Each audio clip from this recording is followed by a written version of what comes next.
سڵاوتان لێبێت لە شارپرێسەوە پوختەی هەواڵتان پێشکەش دەکەم. کارمەندانی تەندروستی سلێمانی هەڕەشەی بایکۆت دەکەن و بەڕێوەبەری تەندروستیش داوا دەکات لە خشتەی موچەدا لە ڕیزبەندی پێشەوە بمێننەوە. لە دوای سەردانێکی وەزیری تەندروستی حکوومەتی هەرێم بۆ سلێمانی و کۆبوونەوەی لەگەڵ بەڕێوەبەرایەتی تەندروستی سلێمانی لە کۆنگرەیەکی ڕۆژنامەوانیدا دکتۆر سەباح هەورامی بەڕێوەبەری گشتی تەندروستی ئەنجومەنی وەزیرانی لە مەترسی بایکۆتی پزیشک و کارمەندانی تەندروستی ئاگادار کردەوە. سەباح هەورامی وتیشی موچە کێشەیەکی گەورەی بۆ دروست کردوون. لە نەخۆشخانەکان پزیشک و کارمەندان فشارێکی زۆریان بۆ دروست کردوون و بەنیازن دەوام نەکەن. ئەمەش کاریگەری زۆری لەسەر نەخۆشەکان دەبێت. بەڕێوەبەری تەندروستی سلێمانی داواشی لە وەزیری تەندروستی و ئەنجومەنی وەزیران کرد موچەی تەندروستی لە پێشینە و لە ڕیزبەندی پێشەوەی موچەی وەزارەتەکان بێت. ئەوەش لە کاتێکدایە لە چەند ڕۆژی ڕابردوودا باز لەوەکرا ڕیزبەندی دابەشکردنی موچەی وەزارەتەکان گۆڕانکاری بەسەردا دێت و وەزارەتی تەندروستی لە ڕیزبەندی یەکەمدا نامێنێت.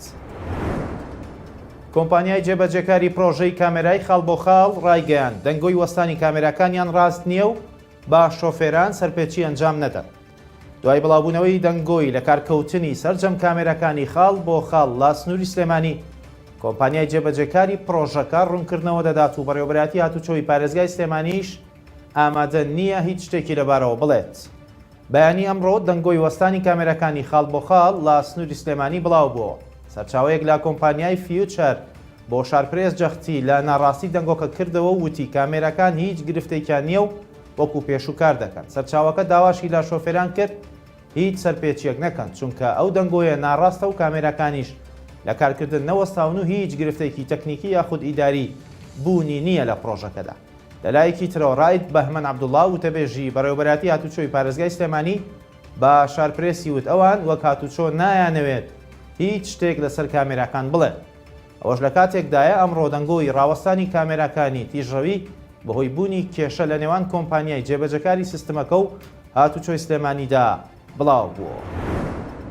دکتۆر مەحموود عوسمان ڕایگەیاند هەرێم هیچ چارەیەکی تری نییە بێجگەل لە ڕێککەوتن لەگەڵ عێراق. دکتۆر مەحموود عوسمان سیاسەتمەداری ناسراوی کورد بە دەنگی ئەمریکای ڕاگەیاندووە گەشتبین نییە بە ئایندەی هەرێم. تەنیا لەو حاڵەتەدا گەشتبینە کە پارتی و یەکێتی ڕێک بکەون. بەڵام ئەگەر بەم شێوەی ئێستا بێت ئەوە ئایندەی هەرێم باش نابینێت. مەحموود عوسمان وتوشێتی عێراق لە دوای ڕووخانی بەعسەوە بە ناچاری هەرێمی قبول کردووە چونکە پێش ئەوەش هەرێم هەر هەبووە.